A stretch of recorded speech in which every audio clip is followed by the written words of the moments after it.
ഇവിടെ ഇവൾ വെയിലത്ത് ബാഗും കയ്യിൽ കുട്ടിയുമായി നടന്നു വരികയാണ്. മുന്നിലാണെങ്കിൽ ഭർത്താവ് കൈയും വീശി നടക്കുന്നു. ബസ് വന്നതും ഭാര്യ വന്നോ എന്ന് നോക്കാതെ ബസ്സിൽ കയറി പോകുന്നു. ബസ് മുന്നോട്ട് പോയപ്പോഴാണ് ഭാര്യയെ നോക്കുന്നത്. ബസ്സിൽ നിന്നും ഇറങ്ങി ഭാര്യയുടെ അടുത്തേക്ക് നന്നായി ചീത്ത പറഞ്ഞ് വേറെ ബസ്സിൽ കൂട്ടിക്കൊണ്ടുപോകുന്നു.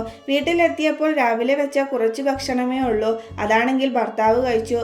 ഭർത്താവ് മിച്ചം വെച്ച ഒരു ഉരുള അവളും കഴിച്ചു. കുട്ടിയുടെ പാലാണെങ്കിൽ നിലത്ത് വീണുപോയി. കുട്ടി നിർത്താതെ കരയുമ്പോൾ ഭർത്താവ് എങ്ങനെ ഞാൻ ഉറങ്ങുമെന്ന് പറഞ്ഞ് ഒച്ച വെക്കുന്നു.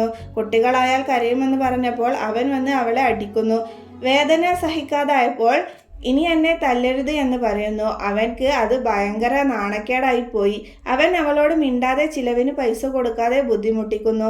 ഇവളാണെങ്കിൽ അടുത്തുള്ള അമ്മയുടെ കയ്യിൽ നിന്നും കാശ് വാങ്ങി ഭക്ഷണം ചെയ്യുന്നു. ഇവളാണെങ്കിൽ ദിവസവും എന്നെ അടിക്കുകയാണെങ്കിൽ അടിച്ചോളൂ, എന്നോട് മിണ്ടാതിരിക്കല്ലേ, എനിക്ക് വേറെ ആരും ഇല്ല എന്ന് പറയുന്നു. അല്ലെങ്കിൽ അവൻക്ക് ഇവളെ ഇഷ്ടമില്ല. ഇതൊരു വലിയ കാരണമാക്കി ഇവരെ വിട്ട് അവൻ ഓടിപ്പോകുന്നു. അടുത്ത വീട്ടിലെ അമ്മയോട് ഞങ്ങൾക്കാരുമില്ല, കുഞ്ഞിനെ ഒന്ന് നോക്കാമോ എന്ന് പറഞ്ഞ് ജോലിക്ക് പോകാൻ തുടങ്ങുന്നു. ഇപ്പം 3 നേരവും വയറു നിറയെ ഭക്ഷണം കഴിക്കാനുള്ളത് അവൾ സമ്പാദിക്കുന്നു.